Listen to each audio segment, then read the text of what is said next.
have contributed to the world? Well, I mean, I like Chinese people. I lived there when I was tiny.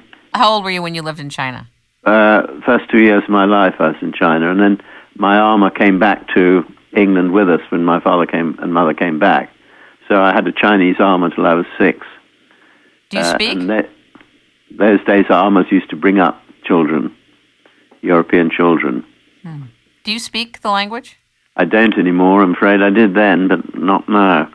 But I mean, people say I'm a Chinese freak or nutter. I think that it is only fair to put their achievements on the record if one believes it's true, and I do believe it's true, and I think it's the correct thing to do as a result.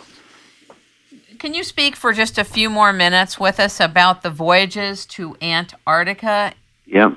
That, and I know there was one also to Australia, but the one to Antarctica is very, very interesting as well. Yes. Talk about that. Well, how do we know they got down to the Antarctic? Basically because of the maps and the accounts. There are accounts in China that Zheng He indeed got down there. Why did they go down to the Antarctic? They went down to determine the position of a star in the southern hemisphere called Canopus.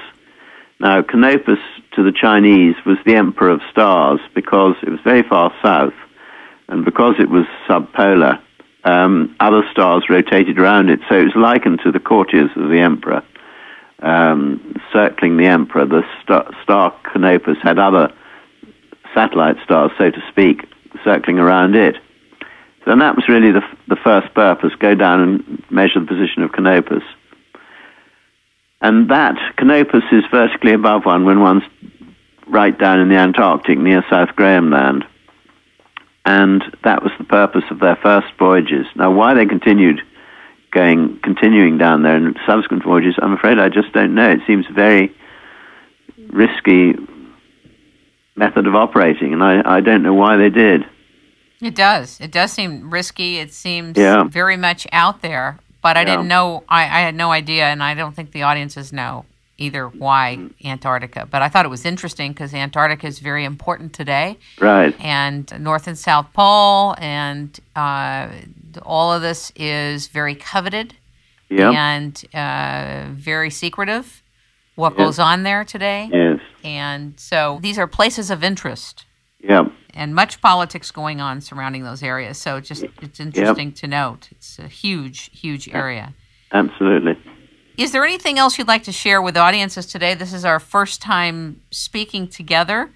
And I haven't read the other book yet, but I look forward to it. But is there anything else you'd like to say today? Well, I'm very grateful indeed to have been asked. I would much like, perhaps when you've read the second book, we could have a lengthy conversation. I would love it. Screen about your proposals, which I find of the greatest interest. Thank you very much.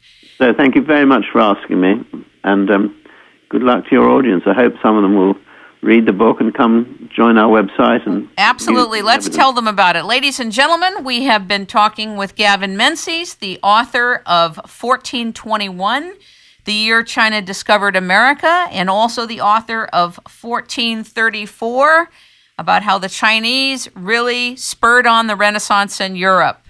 If you would like to learn more about his work, please pick up the books and also go to 1421.tv. Is that correct, Gavin? That's correct, yeah. And feel free to leave your email and be in contact and discover the revelations and explorations yourself. And Gavin, thank you so much. Thank you very much for inviting me.